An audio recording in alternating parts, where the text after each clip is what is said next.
ദൈവതിരുനാമത്തിന് മഹത്വം ഉണ്ടാകട്ടെ. ജീവിതത്തിൽ തലയൊന്ന് ഉയർത്തുവാൻ കഴിയാതെ തുടർക്കഥ എന്നതുപോലെ തകർച്ചകൾ പിന്തുടരുന്ന ചില ആളുകളുണ്ട്. അതിൻ്റെ പിന്നിൽ വ്യക്തമായ ഒരു കാരണമുണ്ടാകും. ആ കാരണത്തെ കർത്താവ് നമുക്ക് വെളിപ്പെടുത്തി തരാത്രത്തോളം കാലം നമുക്ക് ആ കാരണം കണ്ടുപിടിക്കുവാൻ കഴിയുകയില്ല. യഥാർത്ഥമായ ഒരു ദൈവിക വിടുതൽ അനുഭവിക്കുവാനായിട്ട് കഴിയുകയില്ല.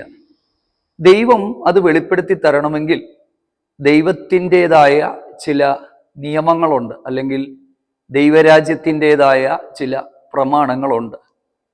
അത് എന്തൊക്കെയാണ് എന്നുള്ളത് ദൈവവചനത്തിലൂടെ നമുക്ക് ചിന്തിക്കാം അല്പസമയങ്ങൾ. ഞാൻ പറഞ്ഞു, തല ഉയർത്തുവാൻ കഴിയാതെ വണ്ണം.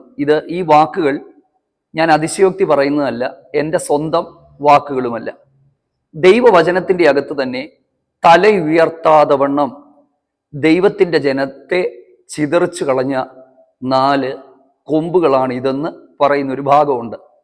അത് രേഖപ്പെടുത്തിയിരിക്കുന്നത് പ്രവാചകനായ സെക്കരിയാവിൻ്റെ പുസ്തകം 1-ാം അധ്യായത്തിൻ്റെ 18 മുതൽ താഴോട്ടുള്ള 3-4 വാക്യങ്ങളിലാണ്. ആ വാക്യങ്ങളിൽ രേഖപ്പെടുത്തിയിരിക്കുന്നത്,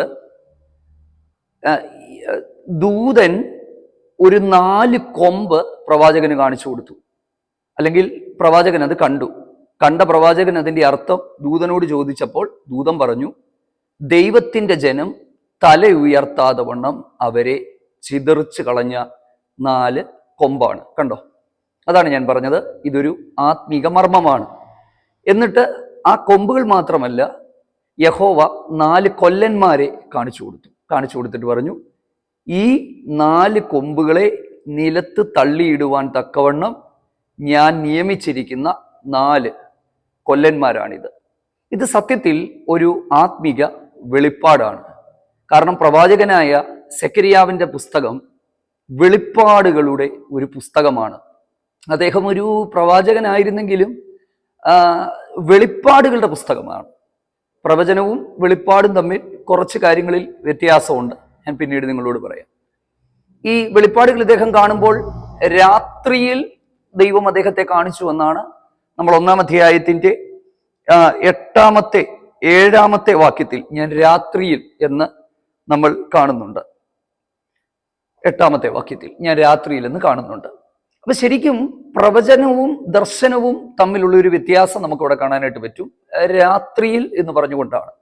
അപ്പം ഈ പ്രവാചകന് ദൈവം കൊടുത്ത വ്യക്തമായ ഒരു വെളിപ്പാടുണ്ട്. ഈ വെളിപ്പാടുകളിൽ നിന്നാണ് ഈ ഒരു ആത്മീക അർത്ഥത്തിലേക്ക് വരുന്നത്. അപ്പൊ ഞാൻ എന്താണ് അതിൻ്റെ സംഭവമെന്നും പശ്ചാത്തലമെന്നും ദൈവവചനത്തിൽ നിന്ന് വിവരിക്കാം. ഞാൻ സാധാരണ പറയുന്നത് പോലെ വചനത്തിലില്ലാത്ത ഒരു കാര്യവും ഞാൻ പറയാൻ ആഗ്രഹിക്കുകയില്ല, പറയുന്നുമില്ല. ഞാനിത് ഈ ഒരു തിരുവചന സന്ദേശം നിങ്ങളുടെ അരികിലേക്ക് എത്തിക്കുന്നതിന് മുമ്പായിട്ട് കുറേ സമയങ്ങൾ ദൈവസന്നിധിയിൽ ഇരുന്ന് ധ്യാനിച്ച് പ്രാർത്ഥിച്ച് ദൈവം എൻ്റെ ഹൃദയത്തിൽ തന്ന ആലോചനകളാണ് നിങ്ങളുമായിട്ട് പങ്കുവെക്കുന്നത്. ഞാനിത് പറയാനുള്ള കാരണം എന്താണെന്ന് ചോദിച്ചാൽ, പ്രാർത്ഥനയ്ക്ക് വേണ്ടി വിളിക്കുന്നവരിൽ ഒത്തിരി പേരുടെ കുടുംബങ്ങളിൽ തുടർച്ചയായ തകർച്ചകൾ പിന്തുടരുന്നത് എനിക്ക് മനസ്സിലായിട്ടുണ്ട്. ഇത് ഇപ്പോൾ ആത്മീക ശുശ്രൂഷയിലായതുകൊണ്ട് എനിക്ക് കൂടുതലായി ആൾക്കാരുമായിട്ട് അവർ സംസാരിച്ച് തുടങ്ങുമ്പോൾ തന്നെ ഞാൻ അതിൻ്റെ കുറച്ച് കാര്യങ്ങൾ അങ്ങോട്ട് ചോദിക്കാറുണ്ട്. അപ്പം ആ ചോദിക്കുന്ന കാര്യങ്ങൾ സത്യമാണെന്ന് വിളിച്ചിട്ടുള്ള പല ആളുകൾക്കും അറിയാനും കഴിഞ്ഞിട്ടുണ്ട്. അപ്പം എൻ്റെ കുറച്ച് നാളുകളായിട്ടുള്ള എൻ്റെ പ്രാർത്ഥനയിലും ദൈവവചന പഠനത്തിലും നിരീക്ഷണത്തിലും ഞാൻ മനസ്സിലാക്കിയ കുറച്ചധികം കാര്യങ്ങൾ വചനാടിസ്ഥാനത്തിൽ നിങ്ങളുമായിട്ട് അല്പസമയങ്ങൾ പങ്കുവെക്കുവാനായിട്ട് ആഗ്രഹിക്കുകയാണ്. ഇത് അനേകരുടെ ജീവിതത്തിൻ്റെ അകത്ത് ദൈവിക വിടുതലായി മാറാൻ സ്വർഗത്തിലെ ദൈവം ഇടയാക്കട്ടെ. ഈ ദൈവവചന ഭാഗത്തിലേക്ക് പോകുന്നതിന് മുമ്പ് ഞാൻ എൻ്റെ ഒരു അനുഭവം പറയാം. അനുഭവം പറഞ്ഞിട്ട് വളരെ വേഗം ഇതിലേക്ക് പോവുകയാണ്. 16-17 വർഷങ്ങൾക്ക് മുമ്പ് എനിക്ക് പേഴ്സണലി ഉണ്ടായ ഒരു അനുഭവമാണിത്. ഞാൻ സെമിനാരിയിൽ പഠിച്ചുകൊണ്ടിരിക്കുന്ന ആ പഠന കാലഘട്ടത്തിൽ ദൈവദാസന്മാരാകുന്ന ഞങ്ങളെല്ലാവരും ഒന്നിച്ചിരുന്ന അനേക സമയങ്ങൾ പ്രാർത്ഥിക്കുമായിരുന്നു. ഞാൻ ഫസ്റ്റ് ഇയറിൽ പഠിക്കുന്ന ആ ഒരു ടൈമായിരുന്നു ആ ടൈം. അപ്പം ഞാൻ സെമിനാരിയുടെ ഹോസ്റ്റലിൻ്റെ മുകളിൽ രാത്രിയിൽ പോയി കുറേ സമയം പ്രാർത്ഥിക്കുമായിരുന്നു. അപ്പം അങ്ങനെ ഇരുന്ന് പ്രാർത്ഥിച്ചു കൊണ്ടിരിക്കുന്നപ്പോൾ ഒരു ബ്രദർ പ്രാർത്ഥിക്കാനായിട്ട് വന്നു. താൻ കുറച്ച് വർഷങ്ങൾ കൂടെ എൻ്റെ സീനിയറാണ്. അദ്ദേഹത്തിൻ്റെ വീട്ടിൽ കുറച്ചധികം പ്രശ്നങ്ങളുണ്ട്. പ്രശ്നങ്ങൾ ഞാൻ വളരെ ചുരുക്കി നിങ്ങളോട് പറഞ്ഞു തരാം. അദ്ദേഹത്തിന് 3 പെങ്ങന്മാരാണ് ഉള്ളത്. മൂത്തയാളുടെ വിവാഹം കഴിഞ്ഞ് 2ഓ 3ഓ തവണ പ്രഗ്നൻ്റ് ആയിട്ടും അബോർട്ടായിപ്പോയി. ഇളയ ഒരാൾക്ക് പഠിക്കാനായിട്ട് പറ്റുന്നില്ല. ഇദ്ദേഹത്തിന് കുറച്ചധികം പ്രശ്നങ്ങൾ ഉണ്ട്. അപ്പൊ ഞങ്ങൾ കുറച്ച് സമയങ്ങൾ ഇരുന്ന് പ്രാർത്ഥിക്കാനായിട്ട് തുടങ്ങി. എന്നെയും അവരുടെ കൂടെ വിളിച്ചിരുത്തി ഒന്നിച്ചിരുന്ന് ഞങ്ങൾ ആത്മാർത്ഥമായിട്ട് ഈ വിഷയത്തിന് വേണ്ടി പ്രാർത്ഥിച്ചപ്പോൾ പരിശുദ്ധാത്മാവ് കുറച്ച് വിഷയങ്ങൾ അതിൻ്റെ അകത്ത് വെളിപ്പെടുത്തി. അദ്ദേഹം തിരുവനന്തപുരത്തിനപ്പുറത്ത് തമിഴ്നാടിൻ്റെ ബോർഡറിലുള്ള ഒരു സ്ഥലത്താണ് താമസിച്ചു കൊണ്ടിരുന്നത്. പേരോ സ്ഥലമോ ഒക്കെ ഇതൊരു സമൂഹ മാധ്യമമായതുകൊണ്ട് എനിക്ക് വെളിപ്പെടുത്താൻ ബുദ്ധിമുട്ടുള്ളത് കൊണ്ടാണ്. പക്ഷേ ഞാൻ ഒരിക്കലും ദൈവസന്നിധിയിൽ കള്ളം പറയുന്ന ഒരാളല്ല. ഇത് വളരെ പരമാർത്ഥമായ ഒരു കാര്യമാണിത്. അങ്ങനെ ഞങ്ങൾ അവധി സമയങ്ങൾ കരുതി ഞങ്ങൾ ആ സ്ഥലത്തേക്ക് ചെന്നു. ഞങ്ങൾ അവിടെ ചെന്ന് പ്രാർത്ഥിക്കാനായിട്ട് തുടങ്ങി. ഇവർ മറ്റൊരു വിശ്വാസത്തിൽ നിന്ന് ദൈവസന്നിധിയിലേക്ക് വന്നൊരു കുടുംബമാണ്. അപ്പം ഒത്തിരി പ്രശ്നങ്ങൾ ആ വീട്ടിലുണ്ടായിരുന്നു. ഞങ്ങൾ പ്രാർത്ഥിക്കാൻ തുടങ്ങി. കുറച്ച് കാര്യങ്ങൾ ദൈവത്തിൻ്റെ ആത്മാവ് വെളിപ്പെടുത്തി. ഞാൻ പെട്ടെന്ന് പറയാം ഇതിൻ്റെ കാര്യങ്ങൾ എന്താണെന്നുള്ളത്. ഇങ്ങനെ തുടർച്ചയായ പ്രശ്നങ്ങളാണ്. അപ്പം ഈ ഒരു പ്രശ്നത്തിൻ്റെ പിന്നിലെ യഥാർത്ഥ കാരണം ദൈവത്തിൻ്റെ ആത്മാവ് വെളിപ്പെടുത്തി. ഇദ്ദേഹത്തിൻ്റെ വല്യപ്പച്ചനാണെന്ന് തോന്നുന്നു, അതോ അതിൻ്റെ പുറകിലുള്ള അപ്പച്ചനാണോ? അദ്ദേഹം ഒരു മന്ത്രവാദിയായിരുന്നു. ധാരാളം ആഭിചാര ക്ഷുദ്ര കർമ്മങ്ങൾ, നരബലി പോലും നടത്തിയിട്ടുണ്ടെന്നാണ് പറയുന്നത്. അന്നത്തെ കാലഘട്ടങ്ങളിൽ ആ ഒരു സ്ഥലവും അങ്ങനെയുള്ള ആ ഒരു ഇടവുമൊക്കെ അങ്ങനെ ഉണ്ടായിരുന്നൊരു സ്ഥലമായിരുന്നു അത്. പക്ഷേ പിൽക്കാലത്തെ തലമുറ വിശ്വാസത്തിൽ ദൈവകൃപയിൽ വന്നിട്ടും തുടർച്ചയായി തകർച്ചകൾ വരെ പിന്തുടരുകയാണ്. സത്യത്തിൽ അത് ഒരിക്കലും സംഭവിക്കാൻ പാടില്ല. കാരണം ദൈവസന്നിധിയിൽ വന്നാൽ വിടുതൽ ഉണ്ടാകണം. ഞാൻ വളരെ വേഗം മുമ്പോട്ട് പറഞ്ഞു പോവുകയാണ്. ഇനി എന്തുകൊണ്ടാണ് അത് തുടർന്നതെന്ന് ഞാൻ പറയാം. ഞങ്ങൾ പ്രാർത്ഥിക്കാനായിട്ട് അവിടെ ഇരുന്ന് ഞങ്ങൾ ഈ കാര്യങ്ങളൊക്കെ സംസാരിച്ച് കുറച്ച് സമയങ്ങൾ ഇങ്ങനെ ഇരുന്ന് കഴിഞ്ഞപ്പോൾ സഡൻലി അവിടെ സംഭവിച്ചത്, ഈ സെമിനാരിയിൽ എൻ്റെ കൂടെ പഠിച്ച ഈ ബ്രദറും തൻ്റെ പിതാവും നിസ്സാരമായ ഒരു വിഷയത്തിൻ്റെ പേരിൽ അങ്ങോട്ടും ഇങ്ങോട്ടും തർക്കമായി. ഞങ്ങളുടെ ഫ്രണ്ടിൽ വെച്ച് ഭയങ്കര വഴക്ക്, ഭയങ്കര ബഹളം. പെങ്ങന്മാര് ഒക്കെ കരഞ്ഞുകൊണ്ട് അവിടെ ഇരിക്കുകയാണ്. പ്രിയപ്പെട്ടവരെ, ഞങ്ങളവിടെ ഇരുന്ന് സംസാരിച്ച് കുറച്ച് സമയങ്ങൾ കഴിഞ്ഞു. പ്രാർത്ഥിക്കാൻ പറ്റാത്തൊരു വല്ലാത്ത സാഹചര്യമായി. അപ്പം ആ വീട്ടിലെ അമ്മ ഞങ്ങളോട് പറഞ്ഞത്, തുടർച്ചയായി ഇവിടെ വഴക്കാണ്. അപ്പം എനിക്ക് സത്യത്തിൽ അന്നൊരു ആത്മീക മർമ്മം വെളിപ്പെട്ടു. ഈ പഴയ ഇവര് വിട്ടുപോകുന്ന അല്ലെങ്കിൽ ആഭിചാരങ്ങൾ, അതിൻ്റെ പിന്നിലുള്ള ആ ഒരു ശക്തി അല്ലെങ്കിൽ ആ ഒരു തകർച്ചയുടെ ശക്തി ഇവരുടെ വീട് വിട്ട് പോകാത്തതിന്റെ കാരണം, ഇവർ യേശുവിനെ അറിഞ്ഞിട്ടും ദൈവകൃപയെ അനുഭവിച്ചിട്ടും പോകാത്തതിന്റെ കാരണം ഇവർ തന്നെ വാതിൽ തുറന്നിട്ടിരിക്കുകയാണ്. ദൈവം കലക്കത്തിന്റെ ദൈവമല്ല, ദൈവം സമാധാനത്തിന്റെ ദൈവമാണ്. അതുകൂടാതെ മറ്റധികം ഒട്ടനവധി പിന്മാറ്റങ്ങൾ ഒരു ദൈവപൈതലിന്റെ ജീവിതത്തിൽ ദൈവത്തിന്റെ വചനത്തിന്റെ അകത്ത് ഉണ്ടാകാൻ പാടില്ലാത്ത പല കാര്യങ്ങൾ ആ വീടിൻ്റെ അകത്ത് ഉണ്ടായിരുന്നു. ആ വിഷയങ്ങൾ മനസ്സിലാക്കി ക്രമീകരണം അവരെ ഏറ്റുപറഞ്ഞ് ആവർത്തിക്കത്തില്ലെന്ന് തീരുമാനിച്ച് പ്രാർത്ഥിച്ച് പൂർണ്ണമായൊരു വിടുതൽ ദൈവം ആ വിഷയത്തിൽ കൊടുത്തു. കുഞ്ഞുങ്ങളില്ലാതിരുന്നവർക്ക് ദൈവം ഒന്നിലധികം തലമുറകളെ കൊടുത്തു. ഒരു വലിയ വിടുതലിലേക്ക് ദൈവം ആ കുടുംബത്തെ നടത്തി. അപ്പൊ ഞാൻ ഈ ഒരു കാര്യം നിങ്ങളുമായിട്ട് പങ്കുവെക്കാനുള്ള ഒരു കാരണം അങ്ങനെ നടന്നു എന്ന് മാത്രം പറഞ്ഞു തീർക്കാനുള്ളതല്ല. ഒരു കാരണമില്ലാതെ ഒന്നും സംഭവിക്കില്ല. ഞാൻ പറയുന്നത് ഒരു അസുഖം വരുന്നതോ പ്രയാസം വരുന്നതോ ഒന്നുമല്ല. പഠനത്തിൽ തുടർച്ചയായി മുന്നോട്ട് പോകാൻ പറ്റുന്നില്ല, ഡിവോഴ്സുകൾ, ഇങ്ങനെ ഒത്തിരി കാര്യങ്ങൾ തുടരുന്നത് നമുക്ക് ചില വീടുകളിൽ കാണുവാനായിട്ട് പറ്റും. പോകട്ടെ, നമുക്ക് ആ വായിച്ച വാക്യത്തിന്റെ ആത്മീക അർത്ഥത്തിലേക്ക് വരാം. ഞാൻ പറഞ്ഞു, കാരണം അത് പറയാതെ എനിക്ക് അടുത്ത ഭാഗത്തിലേക്ക് പോകാനായിട്ട് പറ്റില്ല. വളരെ വേഗം നമ്മൾ വളച്ചുകെട്ടലുകളില്ലാതെ ഈ കാര്യത്തിലേക്ക് നമുക്ക് പോകാം. ഞാൻ പറഞ്ഞു, പ്രവാചകനായ സെക്കരിയാവിന്റെ പുസ്തകം 8ഓളം ദർശനങ്ങൾ ഉൾക്കൊള്ളിച്ചിട്ടുള്ള ഒരു പുസ്തകമാണ്. സാധാരണ പ്രവചന പുസ്തകങ്ങളിൽ ഇത്രയധികം ദർശനങ്ങൾ നമ്മൾ കാണാറില്ല. ഈ ദർശനങ്ങളുടെ പ്രത്യേകത ഇതിൽ പലതും അദ്ദേഹത്തിന് രാത്രിയിൽ ദൈവം കൊടുത്ത ദർശനമാണ്. നമ്മളൊരു ആത്മീക വെളിപ്പാട് പ്രാപിച്ചെങ്കിൽ മാത്രമേ യഥാർത്ഥമായ പ്രശ്നത്തിന്റെ കാരണത്തെ നമുക്ക് മനസ്സിലാക്കാനായിട്ട് പറ്റുകയുള്ളൂ. ഒന്നാമത്തേത് അതാണ്. ആത്മീക വെളിപ്പാട് നമ്മൾ പ്രാപിക്കാത്രത്തോളം കാലം അത് ദൈവദാസന്മാര് തന്നെ ആകണമെന്നില്ല. നിങ്ങൾ ഓരോരുത്തർക്കും നിങ്ങൾക്കത് അനുഭവിക്കുവാനായിട്ട് കഴിയും. അതിന് നമ്മൾ എന്താണ് ചെയ്യേണ്ടുന്നത്? ശരിക്കും ഒരു ആത്മീക വെളിപ്പാടിലേക്ക് നമ്മൾ എത്തിയെങ്കിൽ മാത്രമേ ഇതിൻ്റെ പിറകിലെ കാരണത്തെ നമുക്ക് മനസ്സിലാക്കാനായിട്ട് പറ്റത്തുള്ളൂ. നമ്മൾ ആദ്യം ഉദ്ധരിച്ച ആ വേദഭാഗത്തിലേക്ക് നമുക്ക് വരാം. സെക്കരിയാവ് 1-ാം അധ്യായത്തിന്റെ 18-ാമത്തെ വാക്യമാണ്. ആ വാക്യം എഴുതിയിരിക്കുന്നത്, ഞാൻ തല പൊക്കി നോക്കിയപ്പോൾ 4 കൊമ്പ് കണ്ടു.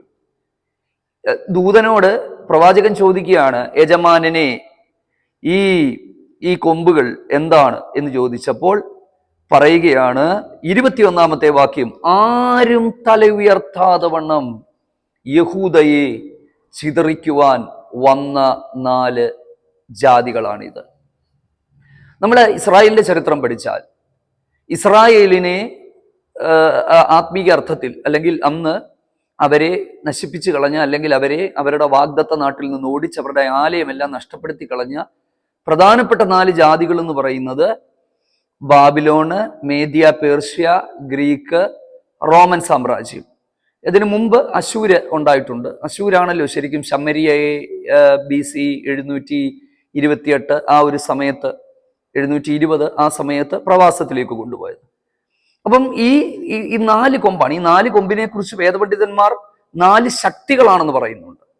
പോട്ടെ, എന്തുമായിക്കൊള്ളട്ടെ. എന്തായാലും ഇത് കൃത്യമായി എന്താണെന്ന് പറഞ്ഞിട്ടില്ലെങ്കിലും ദൈവജനം തല ഉയർത്താതെ വണ്ണം അവരെ ചിതറിച്ചു കളഞ്ഞ 4 കൊമ്പുകളാണ്.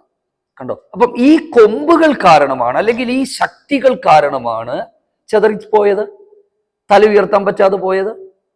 ശരിക്കും ഇത് വെളിപ്പെട്ട് വരാനുള്ള കാരണം എന്താണ്?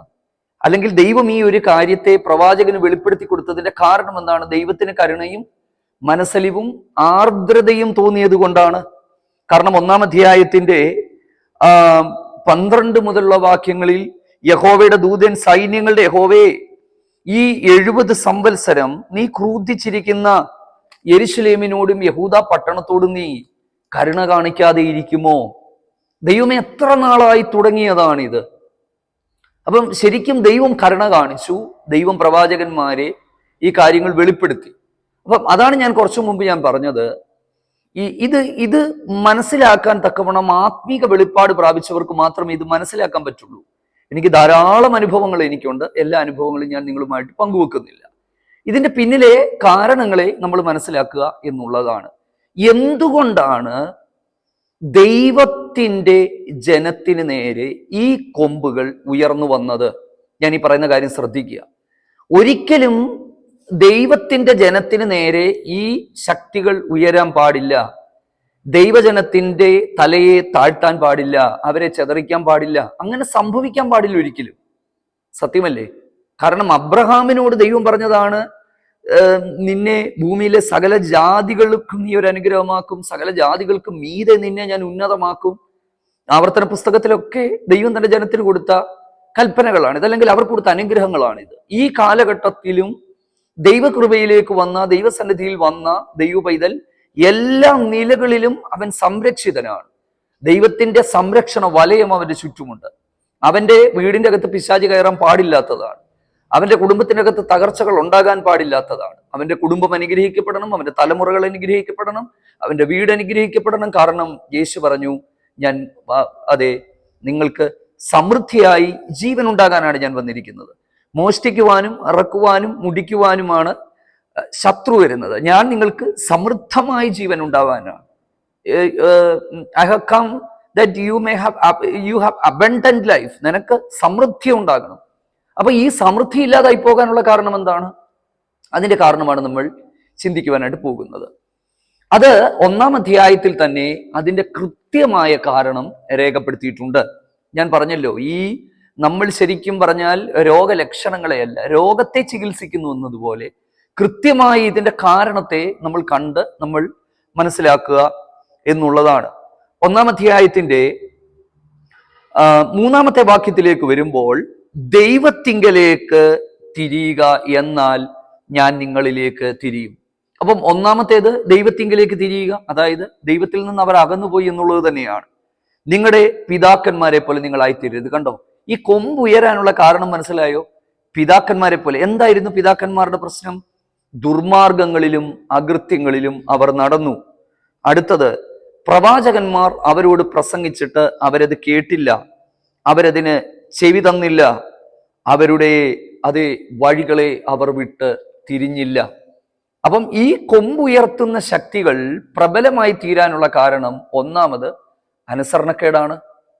ഞാൻ പറയാം, കലഹം നമ്മുടെ വീട്ടിൽ സ്ഥിരമാണെങ്കിൽ, ആത്മീക കൂട്ടായ്മയിൽ നമ്മൾ വഴക്കുണ്ടാക്കുന്നവരാണെങ്കിൽ, ദൈവദാസന്മാരെ നമ്മൾ ബഹുമാനിക്കാതെ കീഴ്പ്പെടാത്തവരാണെങ്കിൽ, ഒരു കാര്യം ഞാൻ പറയാം, ദൈവത്തിന്റെ സംരക്ഷണം നമുക്ക് നഷ്ടപ്പെട്ടു പോകും. 70 വർഷത്തെ ഇസ്രായേലിന്റെ പ്രവാസം, നെബൂഖദ്നേസർ രാജാവിന്റെ അല്ലെങ്കിൽ ആ ഒരു കാലഘട്ടം, ബാബേൽ രാജാവിന്റെ ആ ഒരു കാലഘട്ടം, ഞാൻ അതിനെക്കുറിച്ച് മുമ്പ് ഞാൻ പറഞ്ഞിട്ടുണ്ട്. അവർ പ്രവാസത്തിലേക്ക് പോയത് മുതൽ ബാബിലോണ്യ പ്രവാസത്തിൽ നിന്ന് കോരശന്റെ കൽപ്പന പ്രകാരം മടങ്ങി വന്നതുവരെയുള്ള 70 വർഷത്തെ ആ ഒരു എക്സൈലിക് പീരീഡ്, അതിൻ്റെ പുറകിൽ വ്യക്തമായ കാരണമുണ്ട്. ദൈവം അവരോട് പറഞ്ഞത് അവരനുസരിച്ചില്ല, അവർ വിധേയപ്പെട്ടില്ല, അവർ കീഴടങ്ങിയില്ല, അവർ സമർപ്പിക്കാൻ തയ്യാറല്ലായിരുന്നു എന്നുള്ളതാണ്. ദൈവത്തിന് സ്തോത്രം. ഞാൻ ഒരുപാട് ആത്മീക കുടുംബങ്ങളിൽ തകർച്ചകൾ വരുന്നതിൻ്റെ പിന്നിൽ ഞാൻ മനസ്സിലാക്കിയ പല കാരണങ്ങളുണ്ട്. അതിൽ ഒരു കാരണം ഞാൻ പറയാം, നമ്മൾ അഹംഭാവവും നിഗളവുമുള്ളവരായി, പണവും സമ്പത്തും ഒക്കെ കൂടുമ്പോൾ എന്തുമാകാം ഏതുമാകാം എന്നുള്ള ധാരണയിൽ ദൈവിക വിശുദ്ധി നഷ്ടപ്പെടുത്തി വേർപാടും ആരാധനയും വിശുദ്ധിയുടെയും എല്ലാം ദൈവം വെച്ച അതിരുകളെ പൊളിച്ച് നമ്മൾ പോയാൽ വലിയ ദുരന്തങ്ങൾ നമ്മുടെ കുടുംബത്തിലുണ്ടാകും, നമ്മുടെ തലമുറയിലുണ്ടാകും. ഇത് വാസ്തവമായ ഒരു കാര്യമാണ്. അപ്പം നിങ്ങളുടെ പിതാക്കന്മാർ ചെയ്തതുപോലെ നിങ്ങൾ ചെയ്യരുത്. ദൈവം സ്നേഹത്തോടെ പറയുകയാണ്, എങ്കിലേക്ക് തിരിയുവീൻ, ഞാൻ നിങ്ങളിലേക്ക് തിരിയും. അടുത്തത് 6-ാമത്തെ വാക്യം, പ്രവാചകന്മാർ കൽപ്പിച്ച വചനങ്ങളെ അത് നിങ്ങൾ അനുസരിക്കാത്തത് കൊണ്ട് അകൃത്യം നിങ്ങളെ തുടർന്ന് പിടിച്ചില്ലയോ? അടുത്തത്, നിങ്ങളുടെ വഴികൾക്ക് തക്കവണ്ണം നിങ്ങൾക്ക് സംഭവിച്ചില്ലയോ? അപ്പോൾ ഈ ഭാഗം നമ്മൾ ഇന്ന് ശ്രദ്ധിച്ച് മനസ്സിലാക്കേണ്ടത് ഏറ്റവും അത്യാവശ്യമായ കാര്യമാണ്. അപ്പം ഇതാണ് ശരിക്കും പറഞ്ഞാൽ ഇതിൻ്റെ പുറകിലുള്ള കാരണങ്ങൾ. മറ്റ് എപ്പോഴെങ്കിലും ദൈവം നമുക്ക് സമയം നൽകി തരുന്ന സമയത്ത് നമുക്ക് ഇതിനെക്കുറിച്ച് അധികമായിട്ട് ചിന്തിക്കാം. കാരണം 8 മുതലുള്ള വാക്യങ്ങളിൽ മറ്റൊരു ദർശനമാണ്. ചുവന്ന കുതിരപ്പുറത്തിരിക്കുന്ന ചോലയിലെ കൊഴുന്തുകളുടെ ഇടയിൽ നിൽക്കുന്ന ദൈവം അയച്ച ചില ദൂതന്മാരെ പോലെയുള്ള അവരുമായിട്ട് ബന്ധപ്പെട്ട ചില ദർശനങ്ങൾ ഈ പുസ്തകത്തിനകത്ത് രേഖപ്പെടുത്തിയിട്ടുണ്ട്. ഇതൊക്കെ ശരിക്കും ആഴമായ ആത്മിക മർമ്മങ്ങൾ ഇതിൻ്റെ അകത്തുണ്ട്.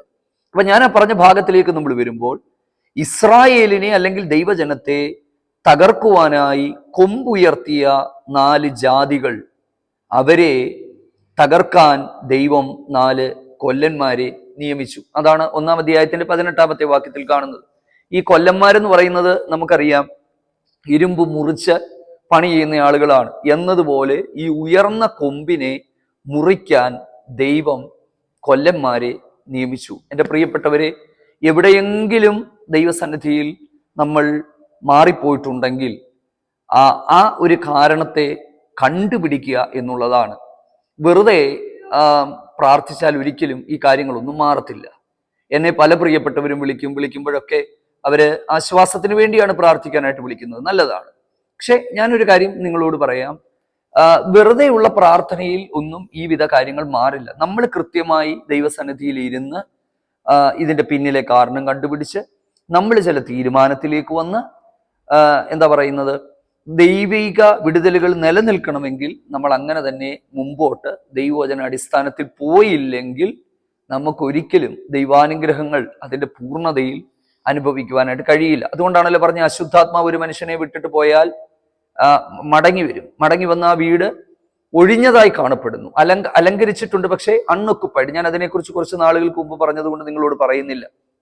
എന്നിട്ടാണ് അവിടെ എഴുതിയിരിക്കുന്നത്, തന്നിലും ശക്തിയേറിയ 7 എണ്ണത്തിനെയും കൊണ്ടുവന്ന് ആ വീടിന്റെ അവസ്ഥ പഴയതിനേക്കാൾ ഏറ്റവും മോശമായി തീരും എന്നുള്ളതാണ് നമ്മൾ കാണുന്നത്.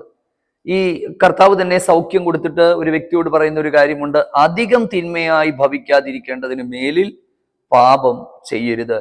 ഞാൻ വളരെ വേഗത്തിൽ ഈ ഭാഗം ഞാൻ നിർത്തുകയാണ്. ശരിക്കും ഈ കൊമ്പുകളെ ദൈവം ദർശകന് വെളിപ്പെടുത്തി. ദൈവം ചില ദൈവിക ദർശനങ്ങളിലൂടെ നമ്മുടെ തകർച്ചയുടെ പിന്നിലെ കാരണങ്ങൾ, എന്തുകൊണ്ട് ഇത് സംഭവിക്കുന്നു എന്നുള്ളത് ദൈവം ഒന്ന് മനസ്സിലാക്കുവാനും ദൈവം അത് നമുക്കൊന്ന് മനസ്സിലാക്കി തരുവാനും, മനസ്സിലാക്കി തരിക എന്ന് മാത്രമല്ല, ഒരു തീരുമാനത്തിലേക്ക് വരിക, എങ്കിലേക്ക് തിരിയുക, എൻ്റെ വചനത്തിൽ ജീവിക്കുക, എൻ്റെ കൽപ്പനകളെ പ്രമാണിക്കുക. ദൈവത്തിന് സ്തോത്രം. അതെ, ദൈവകൽപ്പനകൾ പ്രമാണിച്ച് ദൈവ പൈതലായി വിശുദ്ധിയിലും വേർപാടിലും കർത്താവിനോടുള്ള കൂട്ടായ്മയിൽ നമുക്ക് ജീവിച്ച് മുൻപോട്ട് പോകാം. ദൈവം അതിന് ഇടയാക്കി തീർക്കട്ടെ. 4 കൊല്ലന്മാരെ അതെ നിയമിച്ച് ആ കൊമ്പുകളെ അറുത്തിട്ട് കളഞ്ഞു എന്ന് നമ്മൾ കാണുന്നത് പോലെ ദൈവത്തിന് സ്തോത്രം. നാം ദൈവസന്നിധിയിൽ തയ്യാറായാൽ, ദൈവസന്നിധിയിൽ നമ്മൾ ഇരിക്കാൻ തയ്യാറായാൽ, ദൈവം പറയുന്നത് കേൾക്കാൻ തയ്യാറായാൽ, വേഗത്തിൽ ആ ഉയർന്ന കൊമ്പുകളെ അതിനെ തകർക്കാൻ തക്കവണ്ണം ദൈവം അതിൻ്റെ മറുപടി നമുക്ക് വേണ്ടി തരും, നമ്മളോട് കരുണ കാണിക്കും, സ്നേഹത്തോടെ നമ്മളെ വഴി നടത്തും. ദൈവം നമ്മെ എല്ലാവരെയും സഹായിക്കട്ടെ. ആമേൻ.